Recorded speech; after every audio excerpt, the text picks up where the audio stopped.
ఎవరిని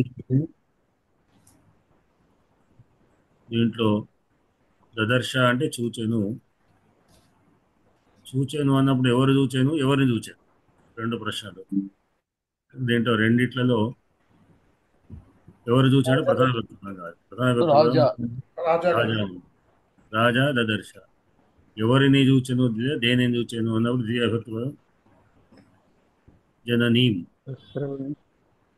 జననీం. రాజా జననీం దదర్శ అనేది మొత్తం ప్రధానమైన వాక్యం.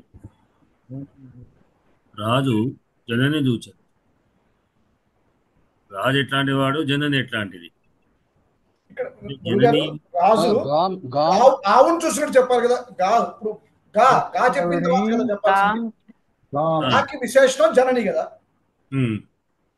కాబట్టి ఆవును ఎలాంటి ఆవు అంటే తల్లి లాంటి ఆవు, పాలు కూర్చొని తల్లి లాంటి ఆవు, కాబట్టి ఆవును చూసినట్టు చెప్పాలి. దర్శ అంటే ఆవును చూశాడు. ఎలాంటి ఆవు అంటే జననీమివ. జననీమివ అదే చెప్పుకోదాం. తర్వాత ముందు గామ్ ఎటువంటిది అంటే మీరంతా జననీ. జననీములు అట్లానే రాజు ఎట్లాంటి వాడు, అదొకటి. ఒక అర్థకు విశేషణం జననీం ఇవ. జననీం కాదు, గామ్. ఇక్కడ మనం కాదు, గామ్ గామ్ గామ్ దదర్శ. అదే అంటున్నానండి. గామ్ గామ్ దదర్శ. గామ్ దదర్శ. గామ్ ఎట్లాంటిది? జననీమివ. ఇవ ఉంది. జననీమివ తల్లి వంటి. మైండ్ ఏటో పనిచేస్తలేదు. అయితే గామ్ గామ్ అంటే గోవును చూశాడు. ఆ జనని దదర్శ. జననీమివ జనని వంటి గామ్. జనని ఎవరిగా, ఎట్లాంటి జనని? స్వాం. తన తల్లి వలె స్వాం తనదైనటువంటి గామ్, తనదైనటువంటి జననీమివ తన తల్లి వంటి గోవును చూశాడు. ఎక్కడ? అగ్రత ఎదుట. గామ్ ఎట్లాంటిది? ప్రస్రవణి. పాలను స్రవిస్తున్నటువంటిది. అట్లా అంటే పాలు సవరించడం అంటే ఆ విధంగా ఎట్లాంటి స్థితికి వస్తుంది అంటే ఆత్మీయత్వం పెరిగితే, తల్లికి ఆత్మీయం పెరిగితే అందుకు స్తనముల నుండి పాలు గారుతాయి. బిడ్డ బాగా అంటే ఆ మాతృ వాత్సల్యం అక్కడ ప్రదర్శన కనబడుతుంది. ఇంత వాత్సల్యంతోనే ఉంది అని అర్థం. అటువంటి ఆవును, గోవును అతడు చూశాడు. మళ్ళీ వ్యతిరేకంలో సింహం దదర్శ. సింహం నదర్శ. సింహమును నదర్శ చూడలేదు. ఈ నా అన్నప్పుడు దదర్శ అని పక్కబెట్టు. దదర్శ రెండింటికి. సింహాన్ని చూడలేదు, ఆవును చూశాడు. ఎవరు? రాజా. రాజు ఏం చేసి, ఇక్కడ ఇంకొక క్రియాపదం ఉంది, నిశమ్య.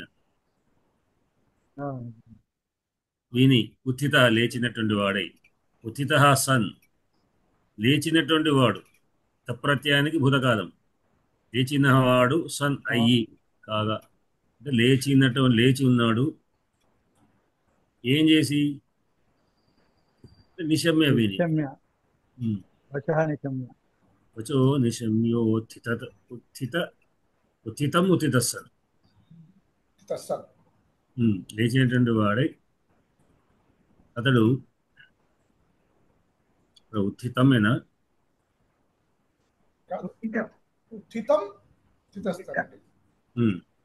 ఉత్థితం రెండు పదాలు ఉండవచ్చు. ఉత్థితం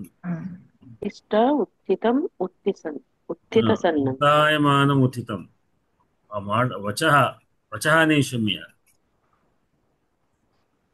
అంటే అతడు ఏం చేశాడు? ఉత్థిత సార్ లేచినటువంటి వాడే అంటే ఏం చేసి అంటే నిశమ్య విని లేచాడు.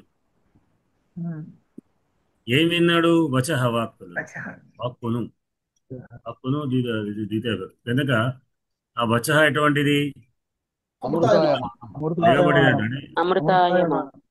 అమృతమాయం ఉత్థితం ఇవ. అమృతాయమానం ఇవ ఉత్థితం.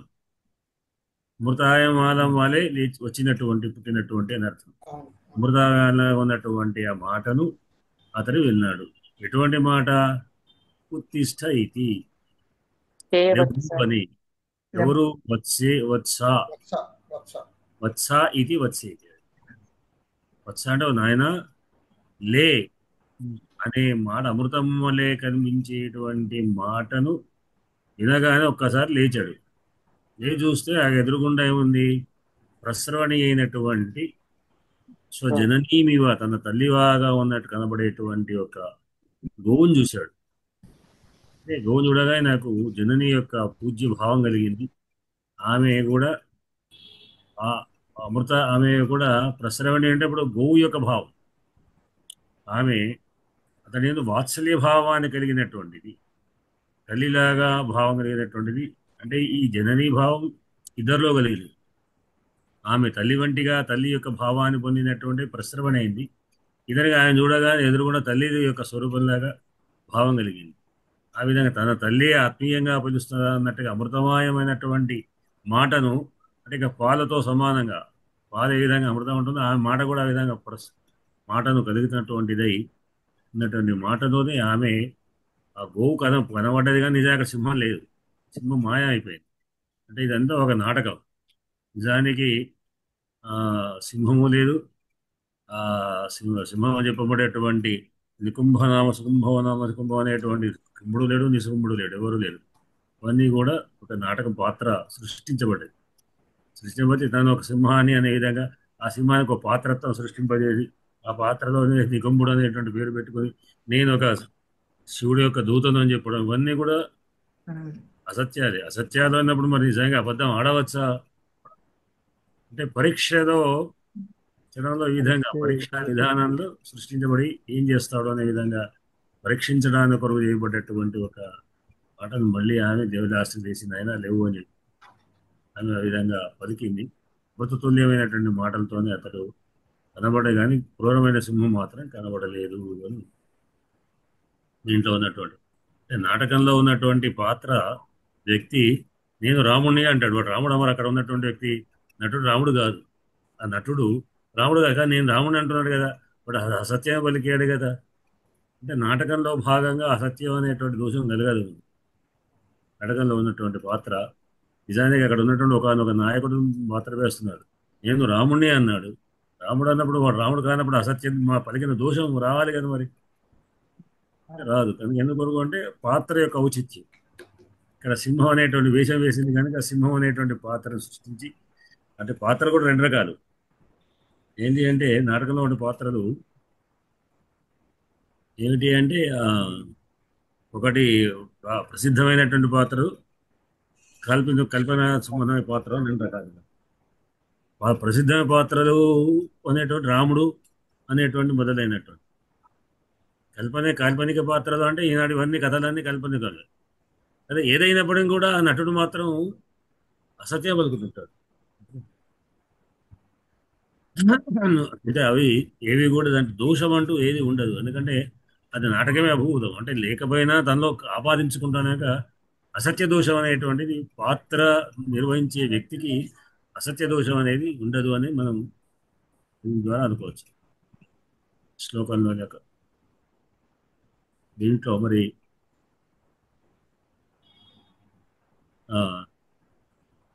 చెప్పండి దనకొండ వారు.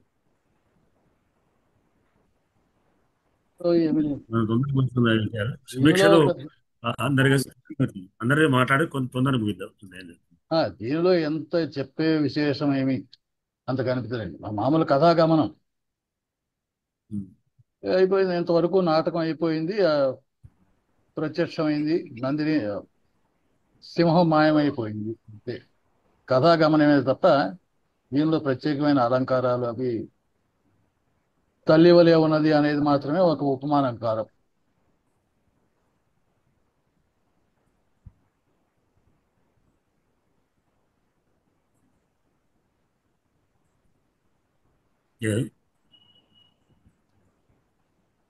చెప్పండి వాడిపడేవారు. ఈ వత్సకి, జననీమివకి, ప్రసరణీంకి ఈ మూడిటికి సంబంధం ఉంది. ఈ మూడు పదాలకి తల్లి వంటిది కాబట్టి, తల్లి వంటిది కాబట్టి దిలీపుణ్ణి వత్స అని సంబోధించింది. తర్వాత ఆవుకి మీరు చెప్పినట్టుగా ఎదుటి తన దూడ కానీ తన శిశువు కానీ తన దూడ కనపడినట్టయితే పాలు స్రవించి ప్రేమాశయంతో పాలు స్రవించడం అనేది, పాలు ఇవ్వడం అనేది చాలా అత్యంత సహజమైనటువంటి లక్షణం ఆవుకి. కాబట్టి ఆ లక్షణాన్ని ఇక్కడ వత్స అని పిలిచి గోవు పరిపూర్ణం చేస్తుంది. తరువాత ఇది మరొక దాన్ని దేని సూచిస్తుందంటే, ఈ పాలతోనే తరువాత దాంట్లో ఆమె వరం ఇవ్వబోతోంది. ఈ పాలుతోనే దిలీపుడికి వరం ఇవ్వబోతోంది. ఇతను అడగబోతున్నాడు, నాకు పుత్రుడు కావాలని చెప్పి. ఆ పుత్రుడు కలగటానికి ఇచ్చేటువంటి వరం ఈ పాలతోనే ఉంది. అంటే ముందు కథాగమనాన్ని ఈ 3 పదాలు సూచిస్తున్నాయి.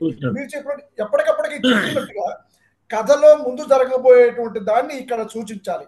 ఆ 3 పదాలని ఇక్కడ చక్కటి పదాలను వేసి ఆమె అమృతమైనటువంటి పలుకులతో అతన్ని కరుణించబోతోంది అనేటువంటి దాన్ని సూచనగా ఇక్కడ కథలో చెప్తున్నాడు ఈ పద్యంలో.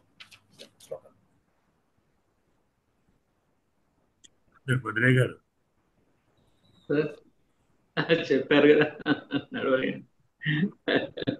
అంటే పర్వాలేదు, చెప్పండి. బాగుంది.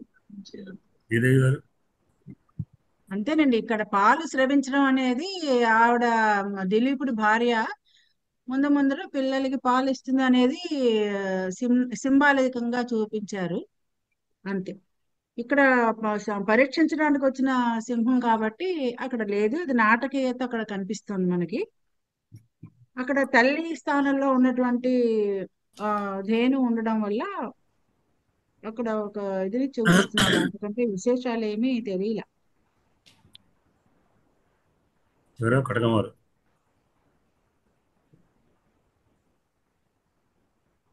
నమస్కారాలు అయ్యా. మాకు ఇక్కడ ఇంటర్నెట్ లేకపోవడం వల్ల నేను ముఖం దర్శనం కావట్లేదు, అందుకోసం నేను ఓన్లీ ఆడియో. పాటిబండ్ల వారు సరిగ్గా చెప్పినారు. ఒకవేళ నేను చెప్పినా అదే చెప్పేవాడిని. ఎందుకంటే వత్స అని సంబోధించడంలోనే మాతృత్వం కనిపిస్తుంది. వాత్సల్యం అనేటటువంటిది ఎక్కడొస్తుంది అంటే, తన తల్లి దూడను మాత్రమే వత్స అంటాం. అసలు వత్స అనే పదానికి అర్థం కూడా ఆవు దూడ అని. అక్కడ ఉత్తిష్ట వత్స అనడం ఖచ్చితంగా అక్కడ తన మాతృత్వాన్ని చూపించింది. ఈ దదర్శ రాజా అనేటటువంటిది రెండిటికి వర్తిస్తుంది. దదర్శ రాజా జననీమివ స్వాం గామగ్రత ప్రస్రవణీం, ఇది స్పష్టంగా కనిపిస్తుంది. ఇక్కడ తన పాలు స్రవిస్తూ ఉన్నటువంటి ఆ తల్లి వంటి ఆవు అగ్రత ఎదురుగా కనబడింది. దదర్శ రాజా నా సింహం అంటే సింహమును అతను చూడలేదు. ఇక్కడ దదర్శ అనేటటువంటిది రెండింటికి వర్తించేటట్లుగా ఇక్కడ క్రియాపదాన్ని ఉపయోగించాడు. ఇంకా అంతకు మించి ఇందులో పాటిబండ్ల వారు చెప్పింది చాలా చక్కగా ఉంది. ధన్యవాదాలు. మీ వాయిస్ బ్రేక్ అవుతుంది, నాకే వినబడుతున్నట్లా. మరి కారణం ఇదే, ఇక్కడ నెట్ లేకపోవడం అండి. అంటే నాకు కూడా నెట్ ప్రాబ్లం అదే ఫోన్ లో రావడం వల్ల వాళ్ళు చెప్పండి. కరెంట్ తీగల వాళ్ళు వచ్చి అన్ని తీగలు బీకేశారు పైన, వాటికి అల్లినటువంటి తిప్ప తీగలు అని తీయడం వల్ల ఈ తీగను కూడా బీకేశారు.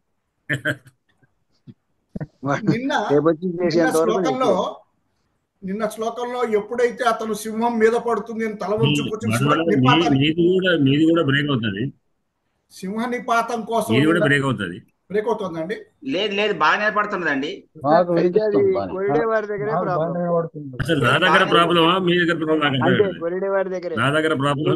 అంతే, గురువు గారి దగ్గరే మాకు బాగానే వినిపిస్తుంది. నిన్న సింహ నిపాతం కోసం ఎదురు చూస్తూ తలవంచు నుంచున్న తర్వాత అతనికి తలవంచు కూర్చున్నప్పుడు అతని శిరస్సు మీద పుష్పవృష్టి కురిపించారు విద్యాధరులు. ఈ అతను కూర్చోటానికి పుష్పవృష్టి కురిపించడానికి మధ్య జరిగిన విషయం ఏమిటంటే, సింహం మాయమైపోయింది. వత్స కరుణించినటువంటి చూపులతో వత్స లెమ్ము అంటూ పాలు స్రవించేటువంటి గోవు ఎదుర్కొన్న నుంచున్నది. ఈ రెండో చూసిన వారికి పైనుంచి విద్యాధరులు చూస్తున్నప్పుడు వాళ్ళకి కథ బోధపడింది, సింహం పరీక్షించడానికే గోవు ఇక్కడ ఉన్నది అని. అందుకని ఈ రెండింటికి మధ్య జరిగిన సంఘటనది.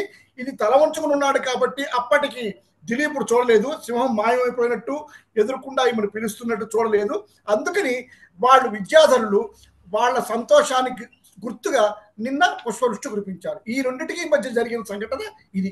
సింహం మాయమైపోవటం, వత్సాలేమని చెప్పి ఈమె పలకపోవటం, పాలు స్రవిస్తూ నుంచోవడం, ఈ రెండింటికి మధ్య జరిగిన సంఘటన మనకి ముందు దీన్ని సస్పెన్స్ గా అట్టి పెట్టడం కోసం అని చెప్పి మధ్యలో ఏం జరిగిందో చెప్పకుండా కవి తల వంచు కూర్చున్నాడు, పుష్పవృష్టి గురించారు అన్న విషయం, రెండు విషయాలు చెప్పి మధ్యలో దాన్ని తర్వాత శ్లోకంలో మనకు తెలియజేస్తారు అనిపించింది నాకు చూస్తే నిన్న. సరే అండి. కాళిదాస గారు చిత్రం చూపించారు, దృశ్యం ఒక నాటకాన్ని ప్రతిబింబించారు. అవునండి, అవునండి, నాటకీయత ఉంది అందులో. కాళిదాస మహాకవి స్థాయికి ఇది చాలా చిన్న విషయం. ఏదో సామాన్యుడు రాస్తే దాని గురించి కాళిదాస మహాకవి ఇలాంటి చాలా చిన్న విషయాలు. మనకి గొప్ప విషయాలు ఇవన్నీ. ఇట్లాంటి చక్కటి కావ్యాలు చదవటం, శ్లోకాలు నేర్చుకోవడమే మనకి గొప్ప విషయం. అంతాయమానం అనేటువంటిది విశేషమైన ప్రయోగమే. ఇక్కడ ఏంటంటే అతని యొక్క త్యాగాన్ని, గురువు యొక్క ఆ గోవును రక్షించాలనే తపనను అది పరీక్షించింది, చూసింది. కాబట్టి దాన్ని మెచ్చుకొని ఏదైతే ఉందో మెచ్చి వట్టి వచహాలని అమృతాయమానం వద్ద చాలా సంతోషపడి చాలా ప్రేమతోనే అన్నదన్నమాట వత్స ఉత్తిష్ట అనేటువంటి. అమృతాయమానం అనేటువంటి చక్కటి ప్రయోగం.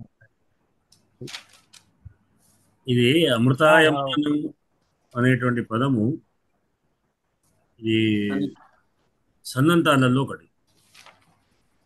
సన్నంతములు అనేటువంటి సన్ అంతములు, నిత్యం వచ్చి సన్నంతములు అంటాం. సన్ ప్లస్ అంత, సన్ అనేటువంటి ప్రత్యయాలు మొదలుకొని ప్రత్యయాలు, సన్తో ప్రారంభమైన ప్రత్యయాలు. అవి అంతమంది వస్తే సన్నంతాలు అనేటువంటి 12 రకాల ఉన్నాయి సన్నంతాలు. దాంట్లో ఇది క్యంగ్ అనే ప్రత్యయం, అంటే కానటువంటి దాన్ని ఆ విధంగా చెప్పడం.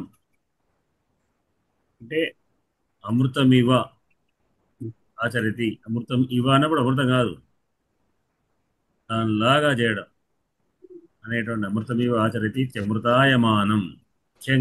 అమృత ఆయ అనేటువంటి అయ్య అనేటువంటి క్యంగ్ అనే ప్రత్యయంతో అమృతయని, అది ధాతు మీద వస్తుంది కనుక ధాతువు ఇది ఈ ధాతుతోనే మనం ఆత్మనిపై ధాతు పోయింది కనుక దాన్ని మళ్ళీ షాదచ్ ప్రత్యయం వచ్చి అమృతాయం ఆనం, అమృతాయమానయతి అని మనం ధాతువులలో చెప్పుకోవాల్సి వస్తుంది. అంటే వర్తమానం అమృతాయమానం అనేటువంటి వర్తమానం లాగా వచ్చేటువంటి ఆ ధాతువు వర్తమానం అనే షానచ్ ప్రత్యయం చివరికి. మళ్ళీ షానచ్ ప్రత్యయం మామూలుగా క్యంగ నేపథ్యము దానికి సంబంధించినటువంటి సన్నంత ప్రత్యయాలు, సన్నంతమైనటువంటి పదం ఇది అమృతాయమానం. అమృతం వలె అనిపింపజేస్తున్నటువంటి ఇది. అది దేంట్లో ఇంకా మీకు సంధులు ఏమేమి ఉన్నాయి? ఇప్పుడు ఆ గురువు గారు అయితే శోభాయమానం అనే పదాలు కూడా వాడతారు కదా. అంతే. అయితే అక్కడ కానిది ఉన్నదని కాదుగా, శోభాయమానం అంటే శోభిస్తున్నది అని అర్థం. ఆయమానం అంటే అమృతాయమానం, అమృతం వంటిది ఇవానే. ఇక్కడ వంటి పదం అన్నప్పుడు అర్థం ఏంటి? అది అమృతం కాదు కానీ అమృతం లాంటిది అని. అంతే కదా. చంద్రుడి వలే ఉందంటే ముఖం చంద్రుడి వలే ఉందంటే చంద్రుడా ముఖం? అయితే శోభాయమానం దృశ్యమానం అన్నప్పుడు ఆ అర్థం కాదు. చూపిస్తున్నారని అంటారు, లేదు అని అర్థం. అంతవరకు కానటువంటిది అప్పుడు చూపిస్తున్నాం. ఆ విధంగా చేయడం, అదే కాందాన్ని ఆ విధంగా చేయడం అనేటువంటి కానటువంటి దాన్ని ఆ విధంగానే అదే చేయడం కాదు. ఒకటి చెప్తుంటారు తత్తుల్యం కాదు అని. తత్తుల్యం తత్తు కాదు అని ఒకటి మొదట అనుకునేవాడు. అంటే ఏమిటి? తత్తుల్యం అంటే దాని వంటిది, అది కాదు, ఎప్పటికీ తుల్యమే, సమానమైనటువంటి దాంట్లో మళ్ళీ కాదు అని అంతర్భాగంగా అర్థం వస్తుంది. మీ ఇంటికి నేను వచ్చాను అనుకోండి, ఇది మీ ఇల్లు అనుకోండి, ఎంతమాట కూర్చోండి అంటే అర్థం దాంట్లో లోపలగా ఇది మీ ఇల్లు కాదు స్పష్టంగా అర్థం ఉంటుంది. దాంట్లో ఇల్లు కాదా? మీ ఇంటిదే మీ ఇల్లు అనుకోండి, ఎంతమాట కూర్చోండి అంటే అర్థం ఏంటి? ఇల్లు అనుకోండి అంటే ఇల్లు అవుతుందా? అయితే శోభాయమానం అన్నప్పుడు శోభిస్తున్నది అనే అర్థం. అదే అంటే అంత శోభ అంత అవుతుంది, అంత స్థితికి తీసుకొచ్చాం కానీ అది కాదు, అవుతుంది శోభించడం. అంటే శోభ ఎంతనో శోభాయమానం అంటే ఆయమ అంటే శోభింపజేస్తున్నది, శోభింప చేస్తున్నది. మనం కూడా అక్కడే ఉంటాం, శోభింప అనే పదం అదే.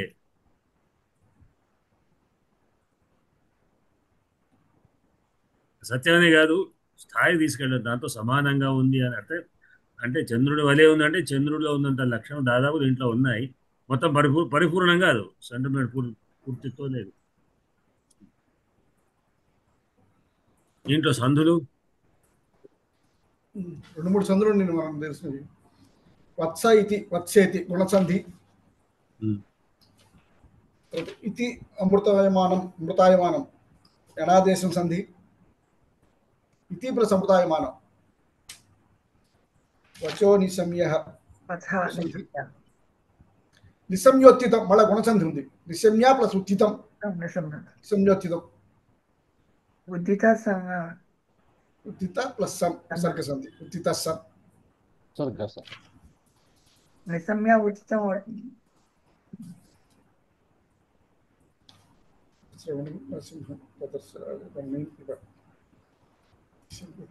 మిగతావన్నీ అంతవరకే. జననీ వివా కూడా అవుతుందా గురుగారు సంధి? జననీం ఇవ అక్కడ ఏం లేదు. జస్ట్ లేదు. స్వాం గాం అగ్రస కూడా అంతే. అంటే అక్కడ పూర్వంలో హల్లు పొల్లే గాని హల్లు లేదుగా, అక్కడ ఏమైనా అక్కడ అచ్చు లేదుగా. జననీం ఇవలో జననీము అంతే కదా. ఏమన్నా హల్సంతంలో వస్తాయి. ఒక శబ్దాలంకారం కూడా ఉందండి. ఉత్థిత సన్. అక్కడ ఉత్థిత అంటే జనించిన అని అర్థం వస్తుంది, ఉత్థిత సన్ నిలబడ్డవాడని. రెండు అర్థాలు వేరే వేరే ఉన్నాయి కనుక ఒకే పదం కానీ వేరే అర్థాలు ఇచ్చేది చేకానుప్రాసం అంటారు దాన్ని. చేకానుప్రాసం, రెండు పదాలు ఒకేలాగా.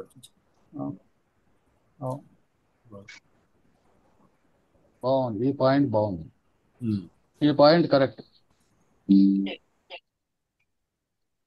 సరే, ఒక్కసారి అజయ్ గారు ఒకసారి చదవండి శ్లోకాన్ని. ఉత్తిష్టవత్సేత్యమృతాయమానం పచో నిశమ్యోత్థితముత్థితస్సన్ దదర్శ రాజా జననీమివ స్వాం రామగ్రతః ప్రస్రవిణీం నసింహం.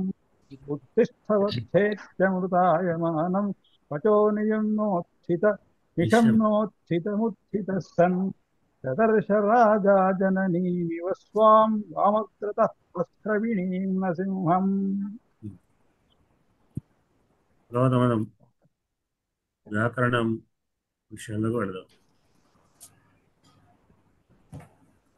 పాడినయ్యి పాడిపడేవారు నిన్న ఏం చెప్పుకున్నాం మనం? నిన్న మనం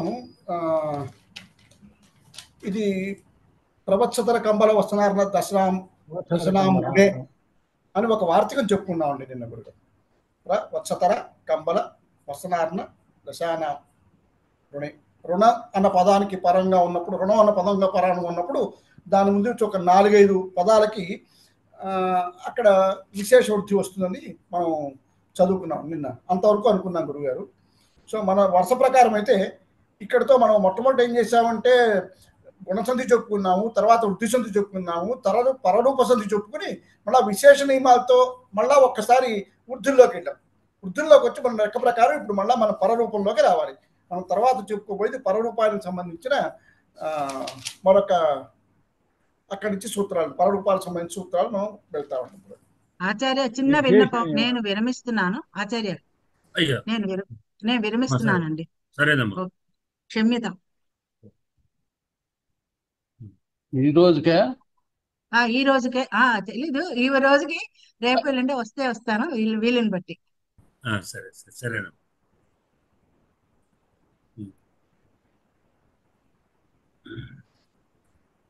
మరికొన్ని నియమాలతో మనం పరరూపం చెప్పుకునే ముందుగా మనం ఈ టీ అన్న ఒక సంజ్ఞ గురించి చెప్పుకోవాలి. టీ సంధి చెప్పుకుని దాని తర్వాత టీ గురించే అప్పుడు పరరూప సంధికి వెళ్తాం. ఇది మన వరుస అయితే, మన వరుస క్రమం చదువుకుంటున్నాం. ఇప్పుడు ఇది కాగానే వృద్ధి అయిపోయింది కదా మనకి. ఇప్పుడు నెక్స్ట్ వృద్ధి, ఇంతవరకు వృద్ధి అయింది గురువు గారు. పరరూప సంధి మళ్ళీ మనం పరరూప సంధికి రావాలి. ఇప్పుడు పరరూప సంధికి వచ్చే ముందు టీ సంధి గురించి చెప్పుకోవాలి.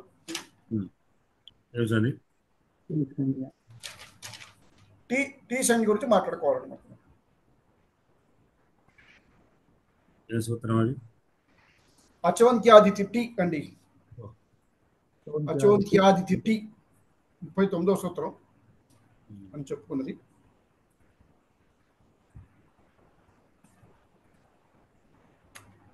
అచోంత్యాది టీ చెప్పండి. టీ అంటే ఏమిటి? టీ అంటే అచోంత్యాదితి టీ అంటే అచాం మధ్యే యోంత్యయో యోంత్య స అదిర్ యస్య తత్ టీ సంజ్ఞ స్యాత్. దీనికి వివరణ ఏమిటంటే టీ అనే ఒక సంజ్ఞను మనం ఇక్కడ చెప్పుకుంటున్నాం. పదంలోని అచ్చులలో ఏ అచ్చు అయితే చివరిదై ఉన్నదో ఆ అచ్చు మొదలుకొని అటుపై ఉన్న మిగిలిన హల్ సముదాయానికి వర్ణ సముదాయానికి హల్ లేనట్టయితే వర్ణ సముదాయానికి టీ అని పేరు. ఒకవేళ హల్ లేకపోయినట్టయితే ఆ అచ్చు మాత్రమే టీ అవుతుంది, దానికి టీ సంజ్ఞ వస్తుంది అనేటువంటిది ఈ సూత్రంలో అర్థం అండి. సూత్రంలో ఏమిటంటే ఒక పదంలోని అచ్చులలో ఏ అచ్చు అయితే చివరిదై ఉంటుందో ఆ అచ్చు మొదలుకొని దాని ముందు ఉన్నటువంటి హల్లు కలుపుకుని ఆ అచ్చు దాని ముందు ఆ అచ్చు దగ్గర నుంచి ఉన్నటువంటి వర్ణము లేదా అచ్చు లేకపోయినట్టయితే చివరి వర్ణంకి హల్లే లేకపోయినట్టయితే ఆ అచ్చుకు మాత్రమే టీ అనేటువంటి సంజ్ఞ వస్తుంది అనేటువంటిది ఈ సూత్రం తెలియజేస్తుంది. దీనికి వివరణ ఏమిటంటే మనస్ అని అనుకున్నాం. మనస్ అని అనుకుంటే అందులో ఏమున్నాయి వర్ణాలు? మా అన్న ప్లస్ అస్ అస్ ఇది. ఇందులో మా అన్న అస్ ఇక్కడ. ఇందులో ఈ చివరి వర్ణం ఏమిటి? అస్ చివరి వర్ణం. దాని ముందు ఉన్నటువంటి అచ్చు ఆ. కాబట్టి ఈ చివరి అచ్చు దగ్గర నుంచి దాని పక్కన ఉన్నటువంటి చివరి హల్లు వరకు కూడా టీ, ఈ అస్ అనేటువంటిది ఇక్కడ టీ అవుతుంది. ఒకవేళ ఈ అస్ అనే పదం లేక కేవలం అచ్చుతో మాత్రమే ఆ పదం కనుక అంతమైనట్టయితే ఆ అచ్చుకు మాత్రమే టీ అన్న పేరు వస్తుంది, అస్ టీ అవుతుంది. ఒకవేళ చివర ఆ సకారం లేకపోయినట్టయితే ఆ మాత్రమే టీ అనే సంజ్ఞ దానికి వస్తుంది అనేటువంటిది ఈ సూత్రంలో మనకి తెలియజేస్తున్నారు. దీనికి వార్తికం ఏమిటంటే సెకంద్వాదిషు పరరూపం వాచ్యం తచ్చటి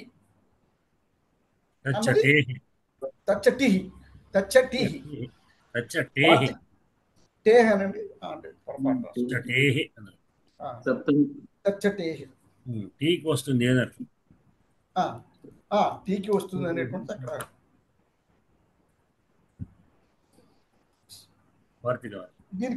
దీనికి వార్తిక వివరణ ఏంటంటే సెకందుహు కర్కందుహు మొదలైన వాటి యందు పరరూపం చెప్పుకోవలను. ఇట్లు వచ్చు పరరూపం టీకి మాత్రమే చెప్పుకోవలను అని చెప్తున్నారు. ఏమిటంటే సెకంద్వాదిషు ఆది శబ్ద ఇకారాంత పునఃపురంగా పరరూపం. దీనికి వృత్తి చెప్పలేదండి. దీనికి ఏమిటంటే సెకందుహు శక రెండు ఉదాహరణలు ఇచ్చారు. సెకందుహు కర్కందుహు అనేటువంటి ఉదాహరణలు ఇచ్చి ఈ మొదలైన వాటి యందు పరరూపం చెప్పుకోవలను. ఇట్లు వచ్చు పరరూపం టీకి మాత్రమే చెప్పుకోవాలని చెప్తున్నారు.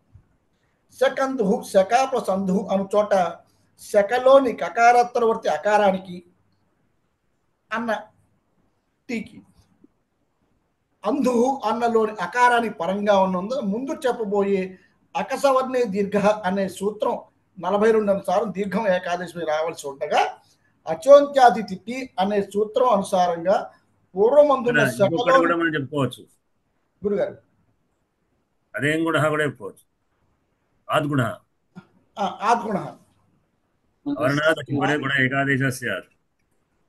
అవునండి. ఎందుకంటే అచ్చు అకారానికి అచ్చు పరంగా ఉంది కాబట్టి మొట్టమొదట ఎంటర్ అయ్యేది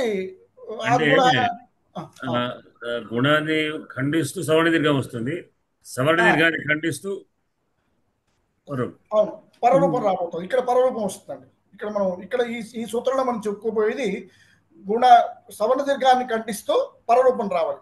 అయినా ఇప్పుడు మీరు అన్న ప్రకారము సవర్ణ దీర్ఘం కన్నా ముందు గుణసంధి కూడా ఉంది కాబట్టి ఏంటంటే అకారానికి అచ్చుల పరంగా ఉంటే గుణం వస్తుంది చెప్పి అనుకున్నాం కాబట్టి అది వస్తుంది. అది రాదు కాబట్టి దానికైతే రెండు సవర్ణం ఉన్నప్పుడు స్వర్ణ దీర్ఘ సంధి రావాలి కాబట్టి అకసవర్ణీయ దీర్ఘ అన్నటువంటి రూపు ప్రకారం సవర్ణ దీర్ఘ సంధి రావాలి.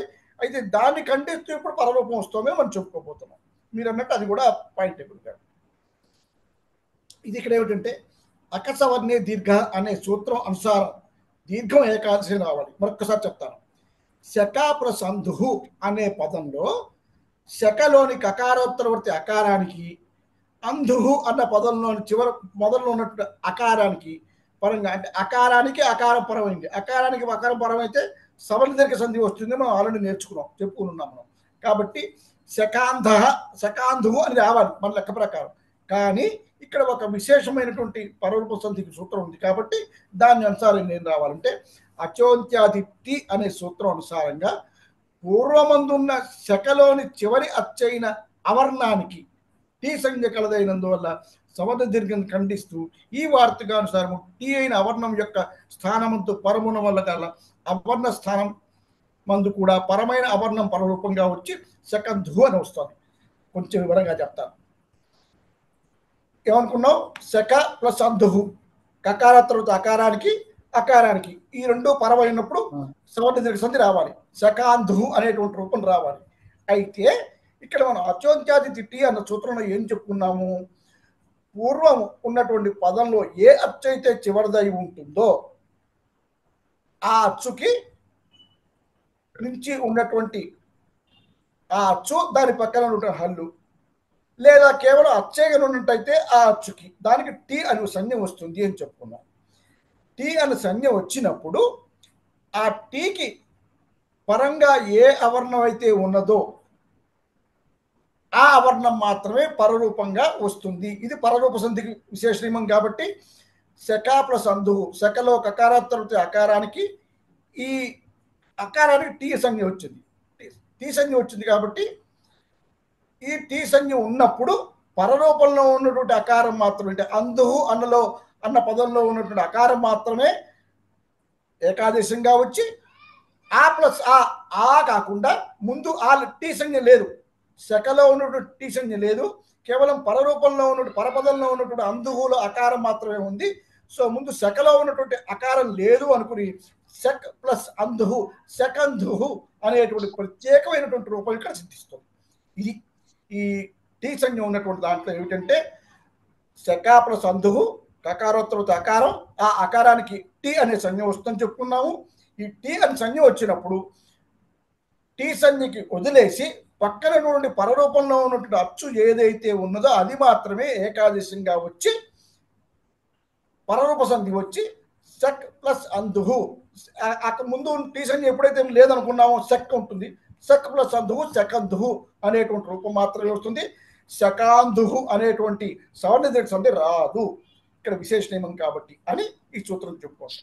దీనికి మరొక ఉదాహరణ కర్కంధుహు, కర్క ప్లస్ అంధుహు కర్కంధుహు. ఇక్కడ కూడా ఈ కర్క ప్లస్ ఈ చివరి హచ్చు కాబట్టి అది, ఆ తర్వాత ఇంకేం హల్లు లేవు కాబట్టి ఆ చివరి నుండి హచ్చు మాత్రమే టీ సంజ్ఞ వస్తుంది.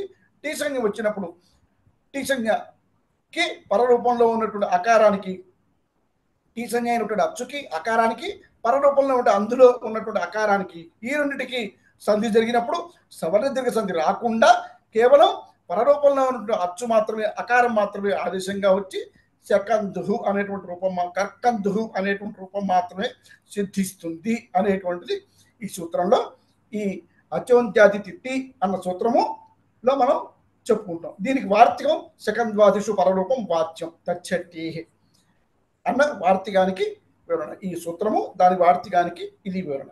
అన్న సందేహాలు ఉన్నాయండి? ఎవరన్నా అడిగితే నేనే చెప్పడానికి ట్రై చేస్తాను. తప్పుంటే గురుగారు చెప్తారు.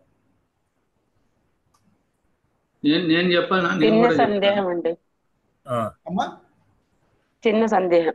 కర్కందు అని చెప్పారు కదా, కా దానికి ఆ క ప్లస్ ఆ అని వస్తుంది. కా అనే దాన్ని ఎలా విడదీస్తారు?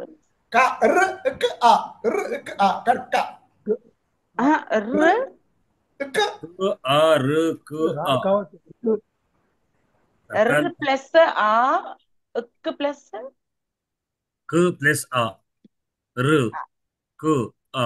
ప్లస్ అది రకార పళ్ళు పొల్లు అకార ఆ, పొల్లు రకారము అకార అచ్చు ఆ వస్తుంది, తర్వాత క్ వచ్చి తర్వాత ఆ వస్తుంది అండి. ఇది నీలో ఇంకో ఇలా చెప్పుకోవచ్చు, ఇలా చెప్పుకుంటే అర్థం అవుతుంది. రకార పొల్లు కకార పొల్లు అకారము, ఆకారం. కకార పొల్లు కకార పొల్లు అకారము. ఇది సరే అంతే అంతే. అయితే మనకు ఆ టీ అనేది మాత్రం చివరి అక్షరానికి అచ్చుకు అచ్చుతో ప్రారంభమయ్యే మిగిలిన వర్ణ సముదాయం. అంటే చివరి అచ్చు అన్న తర్వాత మళ్ళీ అచ్చులు ఉండవు.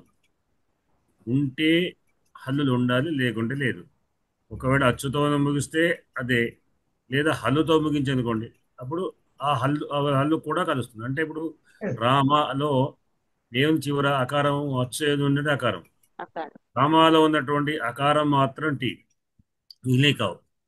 అట్లనే హరిలో ఇకారం, శంభులో ఉకారం, ఇవన్నీ కూడా టీలు కింద లెక్క. మరి జలముక్కు ఉంది, జలముక్కులో ఉక్కు ఉకారం చివరి ఉకారం తర్వాత ఉంది కకారం. ఈ ఉక్కు అనేటువంటిది టీ అవుతుంది. జలముక్కు. మరుత్తు ఏమైంది? ఉత్తు అనేటువంటి ఉకారము, దాని తర్వాత ఉన్న హల్లు. అది ఇక్కడ ప్రధానమైనటువంటిది. దానికి మనకు ఇప్పుడు కర్కను సెకండ్లో మనకు పెద్ద డిఫరెంట్ ఏం ఏర్పడలేదు. ఎందుకంటే పరరూపం అన్నప్పుడు మనం సవర్ణ దీర్ఘ సంధి అవకాశం ఉంది కానీ ఖండిస్తామని. కానీ మనస్ ఈశా అనే చోట మాత్రం అక్కడ సవర్ణ దీర్ఘంతో ఏం సంబంధం లేదు.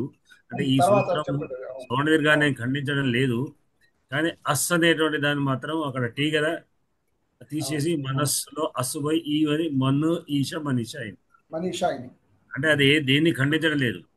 ఇక్కడ మనం గుణసంధి ఖండిస్తున్నాం, స్వర్ణ దీర్ఘ సంధి చేస్తున్నాం, దీన్ని ఖండించి మళ్ళీ చివరికి వేస్తాం. కానీ అక్కడ మనస్సు ఈశా అనే చోట కేవలం టీ తీసేస్తాం, పక్కపడేసి ఈశా కనిపిస్తాం, మనీషా. బద్రే గారు ఏదో చెప్తున్నా, చెప్పండి. వృత్తి చూస్తున్నా సార్. అచా మధ్య యో అంత్య సాదర్ అర్థమైంది.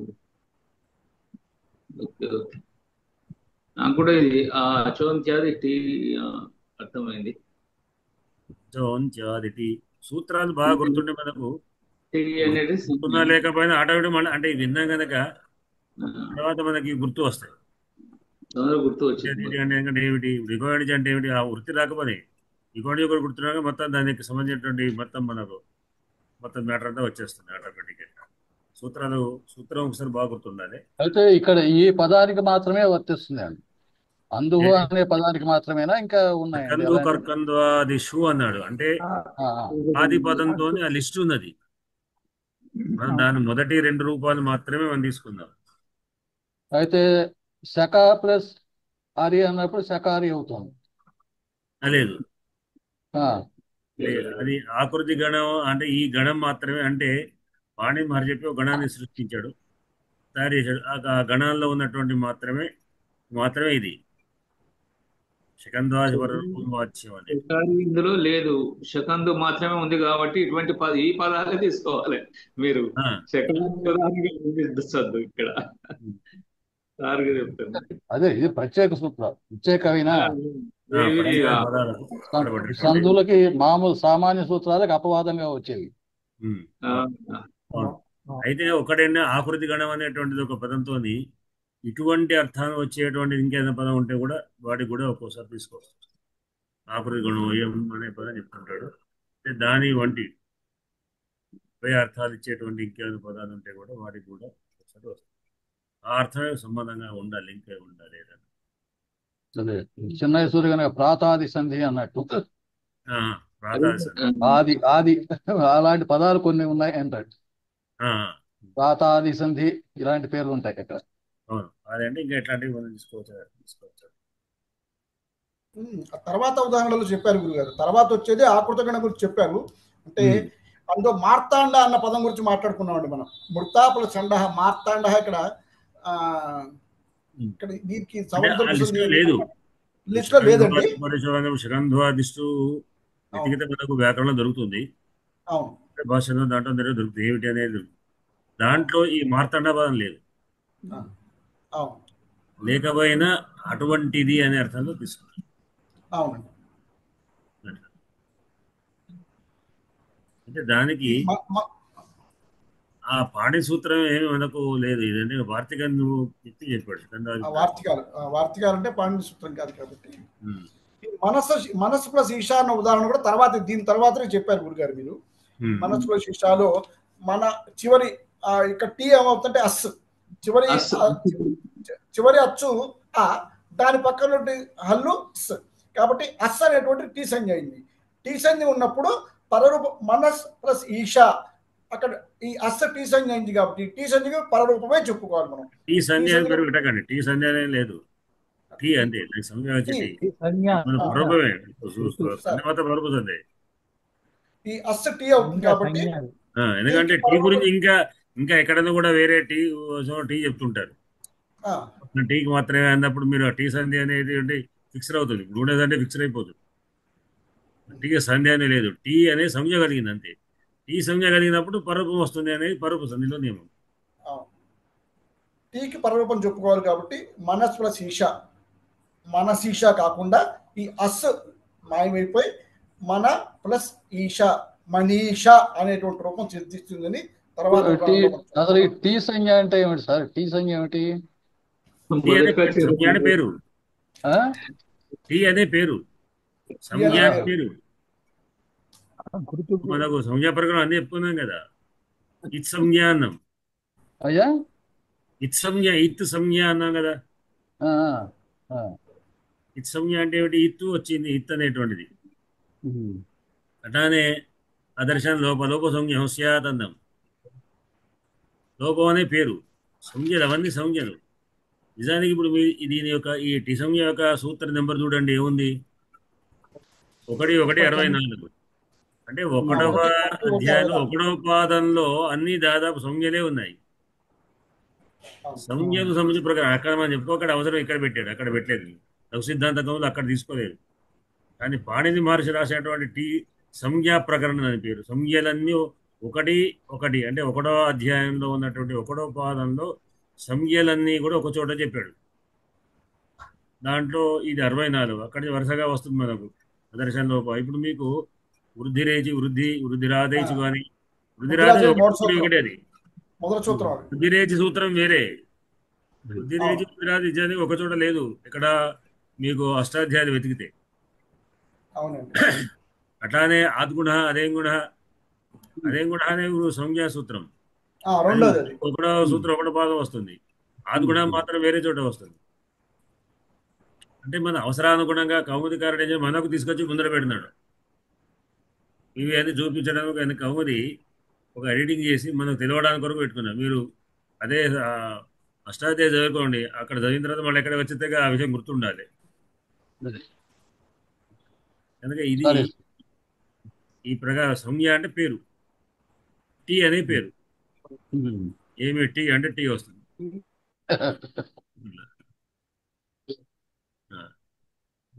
చెప్పండి తర్వాత.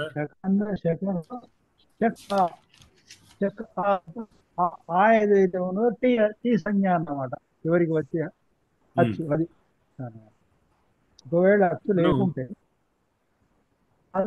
అచ్చుతో కూడుకున్న వర్ణ సముదాయం అని మనం అర్థం చేసుకోవాలి టీ అంటే. అంటే అచ్చు కంపల్సరీగా ఉంటుంది, హల్లున్నా లేకపోయినా టీలో అచ్చు ఖచ్చితంగా ఉంటుంది. కాదు మన టీలో పాలు పోస్తావు, తెల్లటి పాలు పోస్తావు, నల్లటి కాఫీ టీ పొడి వేస్తావు, ఇంకోటి చక్కెర వేస్తావు. ఈ వరణ సముదాయం కలిసి టీ తయారైంది కాదా.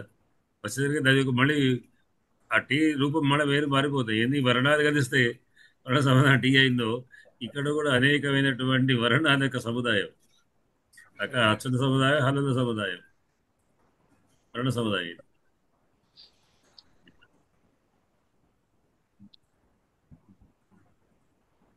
అంతేనా? వాటి దీంతో అది తర్వాత మళ్ళీ రేపు ఇంకో వేరే ఉంటుంది కదా.